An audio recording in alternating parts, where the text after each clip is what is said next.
et mis on astroloogia, ütleme selline psühholoogilise pilgu või teraapia pilgu all, et mis tema funktsioon on? Tema funktsioon on inimesel kohtuda arhetüüpidega. Ja mis saab selles olla halba? Mis saab selles olla kurja?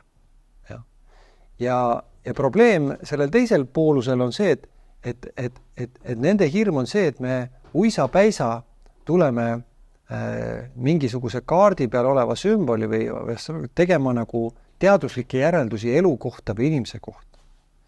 Aga need ei ole üldse seda laadi järeldused. See maailm ei opereeri sellise 0-1 süsteemis põhjus-tagajärg seostega niimoodi üks-üheselt nagu sellises materiaalses maailmas.